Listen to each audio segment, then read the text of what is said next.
All right, good afternoon. It is 3 o'clock on Sunday, 8/23/26. I wanted to let everybody know I have completed EGE hockey, and I've made it available as a free PDF in Candlelight Games. I'll put a link in the video description box. You can go grab it. So it'll be in the Engagement Game Engine folder. There is a free EGE of Gladiators, of 1-0, and of Christopher's Roller Derby, which is incredible. A simple EGE system document so you can make your own EGE games. Basketball is for sale as a booklet. Hockey, though, I wanted to make available free. And there's no reason. It's not like I think there's anything wrong with hockey. I just thought it would be fun to share the EGE hockey game. So let's take a look at it. It is, again, typical EGE. The game engine is so simple and elegant, it doesn't require a whole lot of rules. 10 pages. So first off, EGE features rosters of 15 players, 3 forward lines of 3, so 9 forwards, basically 2 defensive lines of 4, and 2 goalies. Each player features an array of values from 2 to 12, all indicating an action on a turn die roll. Again, I don't go heavily into how the EGE system works and everything in this document. Like in the basketball game, I pretty much walk you through everything. This, again, I'm not going to. You can read the EGE book, or you can watch back on videos where I play and talk about the EGE system. But I think it, for the most part, as a system, is incredibly intuitive. Okay. In EGE games, 1 roll per turn can activate many different players and results, i.e. goals, stops, saves, penalties, etc. All EGE hockey players are rated for prowess. This is the priority rating. This determines how really, truly good they are. Goals, this is the number they need to see happen on the ER roll. So up here, again, ER, there's 1 roll per turn. And if that ER roll equals their goal, one of their goal instances, they have a chance to score a goal. If that ER rating matches their assists and a goal scored, they would be charted as getting an assist. Penalty is assigned after rosters are created, and stops give them a chance to make stops as a defensive player against other teams' goals. And goalies have 1 rating, saves only. Okay. Each period of hockey is 5 turns or 5 engagement rolls. And ER is a sum of 2d6, 2 through 12. If the number on the turn matches the hockey player's array of numbers, they will do a thing, i.e. score a goal, suffer, well, I don't know why I have suffered an injury. There are no injuries, but or stop or save a goal. I was going to have injuries in the game, but it's not going to happen. So this should have been edited out. Multiple goals, saves, and stops can occur on 1 turn by multiple players on each side of the puck. So remember, everything happens simultaneously in a 4-minute window of time. So you can have 3 goals scored, 4 players get assists, and it can be on either side, both sides, doesn't matter, right? The EGE simulates action in real time as simultaneous occurrences in that turn's window of time. 1 roll, lots of action. The number 7. In the EGE system, the number 7 is generally a lull in action or a negative result. In hockey, indicates a penalty against a player creating a power play turn for the opponent. However, again, this should be edited. It creates a power play for both teams, and you add a turn to the period, and you resolve that immediately as a 2-minute power play turn. Power play. A power play turn is resolved just as a normal turn, but is both an added turn to the normal 5 turns, and if the player in the penalty box is activated on the power play turn, then they are ignored as out of play. So let's pull up a sheet. So let's say let's say we resolve turn 1, turn 2, and let's say in turn 3 there's a power play. There is a 7. The ER roll is a 7. So let's say here the ER roll was whatever it was, and then we get to do 7. It's power play. We're going to make a penalty roll, a 1d6 penalty roll. This will put 1 player from each team in a penalty. Okay, and again, it's abstract. They're not necessarily out at the exact same time, but they're out in that window, right? And then we're going to add turn power play, and we're going to make another ER roll. Let's say we roll a 6.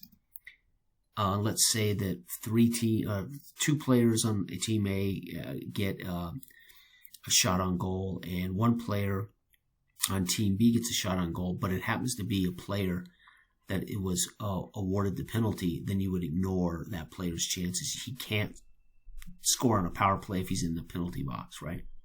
So you'd resolve all action just like normal, but any of the 2 players that are out to represent that penalty time are cannot affect play, right? And then we go back to turn 4. So turn 3 became a penalty, but we're still gonna resolve turn 3 as a penalty, but we're gonna add a 2-minute penalty. So these are all 4 minutes. So in that 4-minute window, a penalty occurred, and then we're going to simulate the 2 minutes, and then we're going to add turn 4. So you're still going to get, so you could conceivably get another power play turn and another power play turn before you resolve the 5th turn of the period, and the period would end. So this is why I limit it to 5 turn periods, because you could have potentially 3 or 4 or 5 penalties in a period, and that's going to change the allotted time. So this would, so we got 1, 2, 3. So 5 is 20 minutes. But let's say we ended up with 1, 2, 3 penalties. That 5 goes to 8. Divide 8 into 20. Your turns now have been worth about 3.5 minutes or whatever, right? So it changes the value of the turns if you have a lot of penalties. So if you go through a period with no penalties, every turn is worth 4 minutes. If you go through a period and you end up with 5 power play penalties then that means every turn was 2 minutes in that period, right? Okay, so they actually extend your penalty, they extend the game clock, so to speak. Okay, I think that makes sense. Okay, team and player creation. All teams will have 15-player squads, 9 forwards, 4 defensemen, and 2 goalies. Each is created using a different array ranges. Prowess is the player's priority value. The higher a player's prowess, the better chance they have of influencing results on a turn. Prowess determines which level an action is potentially above being affected by opponents. So let's put it this way: a center with a 5 prowess can never be affected by another player on the opposing team. So let's say my center, I have a 5 prowess center who scores a goal. He can only be stopped by the goalie. He cannot be stopped by a defensive player. Even a 5 prowess defensive player cannot stop a 5 prowess forward. But a 5 prowess player can stop any opposing player of 4 or less. So let's say my center not only scores a goal, but has a stop of 8 as well. So he scores a goal on 8, he has a stop on 8. He would not only score a goal, but let's say the opposing team had 3 people score goals on 8. He could stop the highest prowess guy from scoring, but the other 2 guys would still get a shot to score, right? But he would at least stop that highest prowess goal. So prowess literally dictates a priority order in which the best players can dominate worse players, right? Okay. So here's an example. Canada has 2 forwards with a prowess of 5 and a defender with a prowess of 5. These players are checked first for goals, assists, stops, etc. If a 4 player scores a goal only an opposing player with a 5 stop or goalie save can stop his goal. But any player with a 5 prowess can stop any single action by an equal or lower prowess player. All right, so I think that makes sense. Technically, 5s beat 5. So this is a typo. We should have 5s beat 5s, 4, 3, 2s, and 1. So a 5 can only be stopped by a goalie. A 4 can stop any of these guys. A 3 can stop these guys. A 2 can stop a 1. And a 1 is equal to a 1. So they cannot stop them. So a 1, you think, God, 1s will never ever score. Well, let's say you got a handful of teams that don't have a lot of high prowess guys. And the 5 uses his stop on somebody, the 3 uses his stop on somebody, then all that's left are 1s, and 2 1s on each team get goals. You'll get your goals. Your 1s can score goals, right? But if the one has a goal chance and there's a prowess 5 player, he'll squash that if he's the only goal maker, right? But he has to have the stop rating. Okay. It's going to be confusing, I know, but you'll just have to bear with me. I will do a tutorial in the next few days. Example, on turn 3, the ER roll is 4. Team A, player A, is a prowess of 3. He scores on a goal, on ER number 4. However, Team B, player B, has a prowess of 4 and stops the goal on an ER 4. So this 3 would score, but a higher prowess player on the other team stops it dead, so he busts up the goal. Prowess must be higher to stop a goal. There we go. Example, on third period, turn 4, the ER is an 11. Team B, player C, has a prowess of 5 and scores a goal on 11. And Team A, player B, has a prowess of 5 and a stop of 11, but cannot stop the goal. Why? Because 5 cannot stop another 5. Only a goalie of save 11 could stop this goal. So basically, often anybody who's a 5 player who scores a goal range is going to get a goal unless the goalie can stop it. So having 5s are going to make your team truly tough, right? Hopefully you won't have a lot of 5s because you get end up with a lot of very high scoring games that could be completely ridiculous, but you'll see. The cancellation effect. As players work through each team's player array of possible outcomes on a single turn, always start with the highest prowess and work down the roster of players. Highest actions first, highest cancellations first. So a prowess 5 will stop, and cancel. This should be and cancel the first highest opposing prowess 4 or less. So if I have a prowess 5 with a stop of 8 and we rolled an 8 on the turn and two guys score on the opposing team, I would start with the highest prowess enemy and stop his goal first. The other goal will get through unless somebody else on my team can match it. This allows teams with multiple values to move down the list until goals are scored. This is also another way that lower rated players could get scores. Goalies are always checked last for the final save. Remember, 5 prowess goals cannot be stopped by players but can be saved by the goalie. But any 5 prowess player can potentially stop the goal of a 4 prowess player or less. The cancellation effect can only stop 1 goal per turn. However, goalies can stop multiple goals on a turn. Example, Team A has 4 players who score goals on a 12. However, Team B has a goalie with a save of 12. Therefore, those 12 number of goals will all be stopped. So that goalie would basically stone 4 shots in that 4 minutes. That's what that means. So he would basically, being peppered in that 4 minutes, would stop all of those 4 goals. That's if they're not already stopped by defensive players. Remember, defensive players will make a stop before we get to the goalie. So you always start with, are there defensive stops? There won't be a whole lot of defensive players that can stop 12, so, okay. However, a single defender of a stop 12 would only stop 1. They can only stop a goal. Goalies can save any number they get through that equal their number, but defenders can only stop 1 shot. Okay. Rating values and instances. Instances are the number of chances a player has.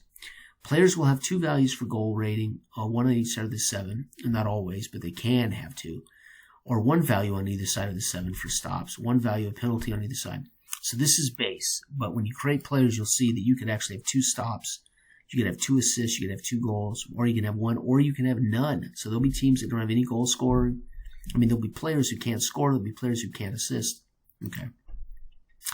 The abstraction of the turn of time. Each turn in EGE hockey is approximately 4 minutes of elapsed time, so anything and everything can happen in either team on every turn. In fact, expect there to be much more filter through the 30-player arrays. It is easier than it sounds, but recognize much can happen in one roll of the dice as 4 minutes of action. Why is a turn approximately 4 minutes? Because a power play is added to the turn sequences as a 2-minute turn, therefore changing the value of time, which I talked about already. All right, player creation tables. When you create a player, you roll 1d6 for each of his abilities. First one is prowess. This is the most important because this gives them weight over lower rated players. So let's say 3 is going to be an average. 5 is going to be a superstar. 4 is damn good. 3 is average. 2 is poor, and 1 is bad. Or 1 could be like a rookie, or young, or whatever you want to see, inexperienced, whatever. So you roll this first. Then second, you'll roll the number of goal numbers. If you roll a 0, you can have a 5 prowess player who cannot score a goal, but he would win on stops, right? He could win on stops, and of course he can earn assists, priority assists. So he could be a huge assist player, right? Okay. So if they get 1, that means they're going to get 1 goal number for their career. And then you'll roll up that number. It has to be on either side of the 7. It can be 2 to 6 or it can be 8 to 12, but it cannot be a 7. And if you roll a 2, they're going to get 2 scoring numbers on either side of 7. You can't have 2 numbers on the same side. So same here. Assists, same exact thing. Stops, same exact thing. Some won't have assists. Some won't be able to make any stops. Some will have 2 abilities to stop. So 2 is the best possible players. So 5 is the highest skilled players in hockey. They are dominant over most of their peers. And if they have multiple instances of numbers, they're going to do a lot more on the ice. A lot more goals, a lot more assists, a lot more stops. Penalty, there's no rating for penalty. You assign a penalty value to each roster before you start games. And goalies can have a 1 save number or 2 save numbers. Obviously, goalies don't have a prowess, so goalies do not have prowess.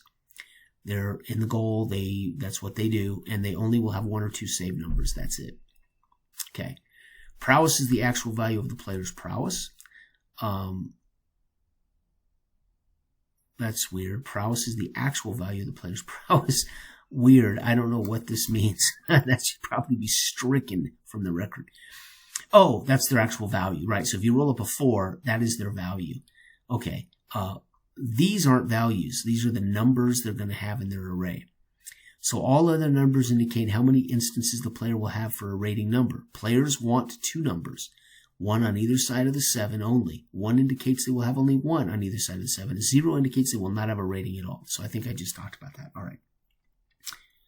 Rating limitations.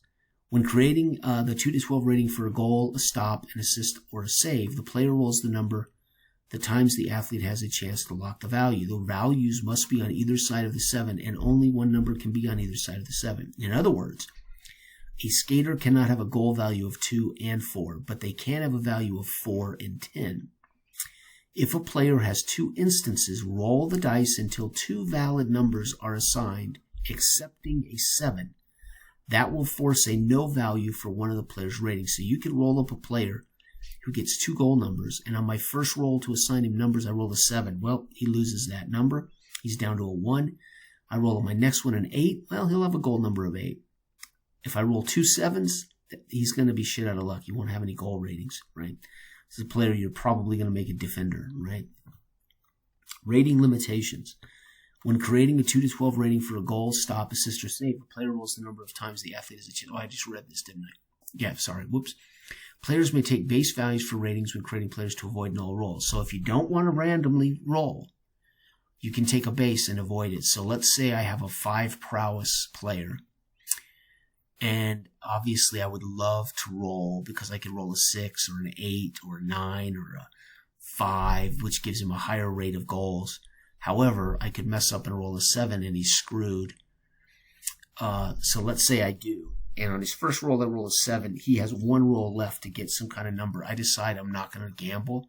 I'm going to assign him the number 2. So at least he's a 5-2, which means when I roll a 2, he will score a goal unless a goalie has a 2 stop, right? Okay. So you might want to do this. Let's say you roll up most of your players, but let's say you have like 4 or 5 players you just want to assign basic ratings to avoid having null players, players that just don't have any effect, right? So you can assign these instead of rolling. But this is all you can give them. You can give them a 2 or a 12. You can give them a 3 or an 11. You can give them a 2 or an 11 or a 3 or 12. However, if they get 2, then you can give them both, 2 and 12, 3 or 11, right, in those values. Okay.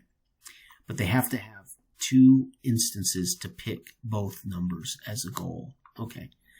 Any roll of 7 results in a blank rating, no value. Yes, it is possible to have a no value for a goalie as well.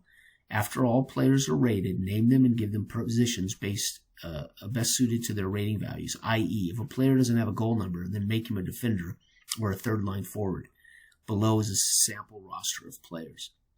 Assigning penalty numbers. Once all players are created, named, and assigned permanent positions, and put in any order on the roster how one wants to organize team files. Some players want to organize them by the highest priority instead of by line. So that's up to you how you want to organize your team rosters. Then you assign a penalty number from 1 to 6. These numbers can be changed anytime before games are played. However, it is easiest to assign these numbers for the whole season. Players are assigned a single 1 to 6 number that is used to determine which player is in the penalty during power plays.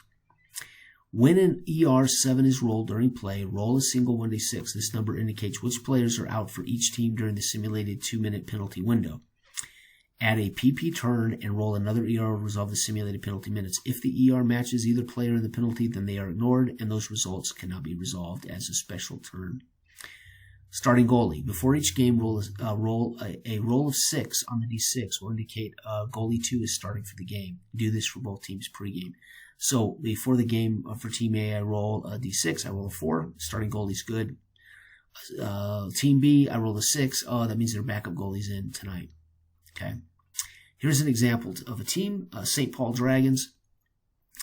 Their player, I didn't name players. I just put them in here as their position. So I have line 1, line 2, and line 3. And then I have defensive line 1, defensive line 2, and goalie 1 and goalie 2. Their prowess is here. Their goal ratings are here. So my left wingman on my first line is a 3 prowess. He scores goals on 6. He gets assists on 4s and 8s. He has no stop ability, so he's not a real good defensive player. No penalty, because I didn't assign him one, and he's worth 6. So, by the way, when you assign penalties, you only assign 1 through 6. So only these 6 players can suffer penalties in this game, and you can lock this down for the league. And these are going to be the guys that suffer the penalties for your team over the course of a season or a game or whatever. These numbers will never change in their career. So players never change. 3, 6, 4, 8. That's what this guy is for his career. However, at the end of the season, you'll make a roll against their value to see if they become free agents. So, all right, so here's a center who's a 2 prowess.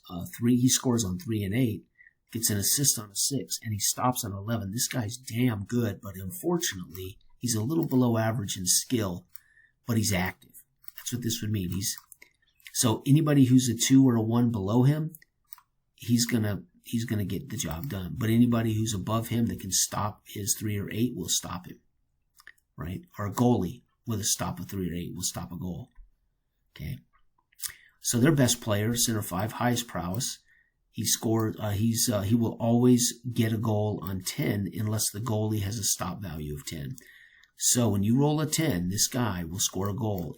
So this guy's going to be a point getter.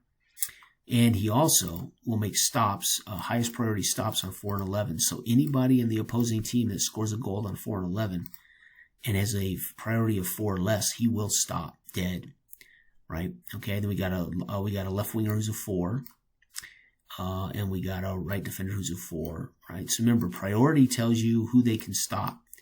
So this 4 could not stop this guy, but this 4 could stop anybody lower than him that scores on 11. Okay, and then goalies are simple. All they're going to have is they're going to have a save rating or 2 save ratings. They're going to have a save rating on this side of 7 or on this side of 7, or they're going to have 1 on either side. So between your defensive stop potential and your goalie potential, you can see how the scores, if you play longer periods, could really go up if you're not careful. Obviously, you would like a team that has got lots of balance. Okay. And that's it. This is very similar to 1-0, but 1-0 is a little more extreme in the form. This is a little narrower, so it's going to be a little more balanced. But still, you're going to have some matchups. There are going to be some team matchups that are just blowouts or just butt kickings, which is sport. Okay, the $1 is the player's prowess plus total numbers. So what does that mean?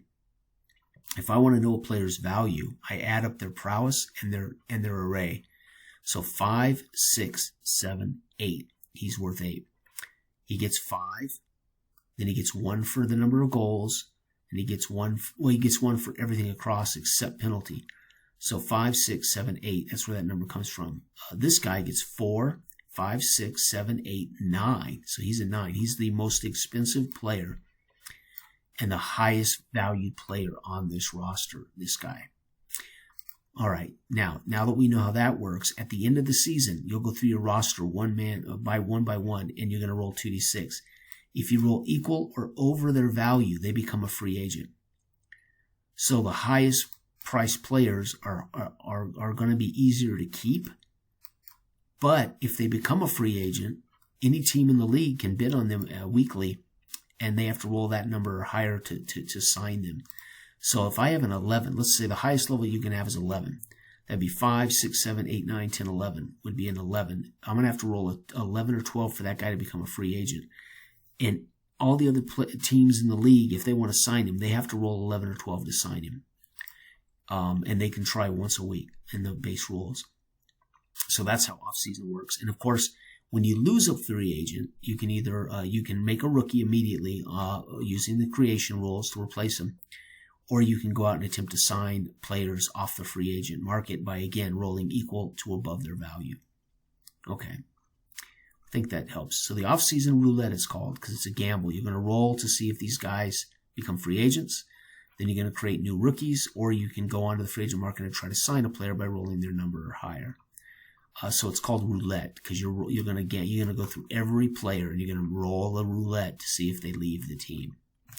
Obviously, goalies are going to be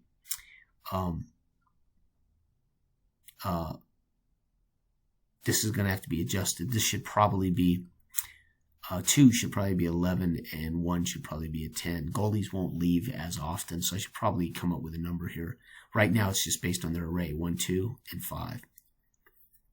So I may have to come up with a way to value goalies because there is no prowess rating for goalies. Okay, so this is simple. You can just make it a roll of 1 or 2. So if I roll a 1, this guy leaves as a free agent. If I roll a 2, he leaves as a free agent. You can just do something simple. I mean, on a D6. This is 2D6. This would be 1D6. I don't know. Again, there are some things here I haven't ironed out. I've been working on this in notebooks before my trip, on my trip, and then since finishing basketball, I've been playing and work trying to get this written. Okay, so the roulette rule I just described. Okay, and then I recap the roulette rule in case people don't understand. And designer notes, one simple note. Game turns and timing. Users may change the turns per period to tweak the engine's goal scoring output if one feels there is not enough goals being scored in 15 total turns, not counting power play turns. Then feel free to tweak it up or down to suit the goal output you desire for your leagues. I set it at 5 because power play turns could really flip it up.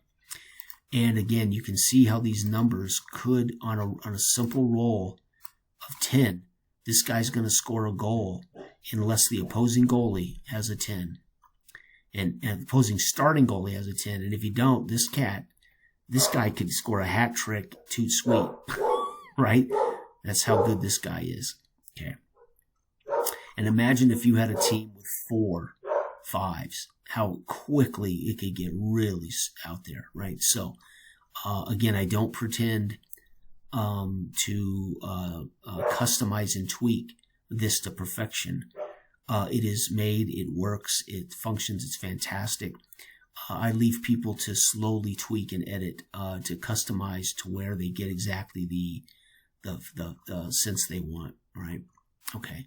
For instance, you might want to change the rules and give goalies a range of numbers instead of 1, right? So you could give a range of numbers from 9 to 12. So he would stop 9s, 10s, 11s, and 12s, but he wouldn't stop 2s, 3s, 4s, whatever. So you could use ranges for goalies, and that would help. That would help stop a team with 4 prowess guys. But again, to get a 5, you got to roll a 6 when you create a player. So. And then, of course, you might potentially roll 7s when you're generating their numbers. So you can end up with a couple of 5 prowess players only have 1 rating or no ratings, right? So, okay. That's that. And same with basketball. What you're going to find, as you saw today in my video, if you watched it, 131 to 106. That was pretty high scoring. If what happens is you create teams and you start playing, you realize, wow, it can be pretty high scoring. The best way to tweak the game is to just turn the turns down. So if you want to have scores between 80 and 110, then I would go with 9 possession halves, or I would go with 4 turn quarters.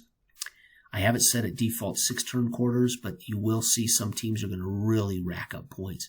So if you want, college might be best to do 5-turn halves or 6-turn halves, and pro have 8-turn halves, right? Or 4-turn quarters. But I'm going to let people figure that out. So this very simplest way to sculpt your basketball league to look like college or high school or lower scoring pros, then you're going to want to just tweak the turns. I wouldn't change the ratings. I wouldn't change the arrays. I wouldn't change the rules. What I would do is set the basketball quarters to 4 and play out some games. And in 4, you might get ranges between 80 and 100 points. That would be ideal. As it is now on 6 in the current league I have, I've had a couple of pretty high-scoring games. But again, I'm all right with that. It's fictional, so it is what it is. But hockey may be the same. You may find this too high scoring or there's not enough goals. And instead of trying to change the rules and trying to figure out how the arrays could be more narrow, it would be better to either, if it's too high scoring, better to give higher ranges to goalie stops, or very simply turn down the turns. Maybe 3 rolls per period, with power play rolls lengthening the period. But you'll have to play some games. Once you create, and you remember, you're creating teams and players completely randomly. So these teams are arrays of numbers, and those arrays of numbers are reflected in one line as a player. So these arrays can create remarkably dynamic and fascinating matchups. And then the random die roll, I mean, for instance, this guy who's phenomenal, 4, 5'11", 5'10", 5. This guy's got a lot of 5s. He's a 4, but let's say we have a game and I never roll a 5, 11, or 10. The guy would have a game where he's just completely, utterly blank, doesn't do anything. But I could have a period where I roll 5, 10, 5, and 10, and the guy just lights up the period, right? So you'll find again too, because we're talking about 13 entities involved in every die roll, right? Representing every player that could be on the ice at any minute during that 4 minutes, and any second during that 4 minutes. So it's a beautiful, elegant chaos, but of course could see some extreme results in some instances, right? So you just gotta play it and then you can recognize what it's doing. And then the great thing is to customize it is usually very simple. Just change how many turns per period or per quarter for basketball or hockey. All right, folks, I will put a link to this. You can grab it. Again, this is free. It's not that I wouldn't put in an entire league and work out, but I thought, I would just like to share this particular version. So I'm sharing this as opposed to putting it in a book and selling it. So hopefully everybody can enjoy it. All right, bye-bye.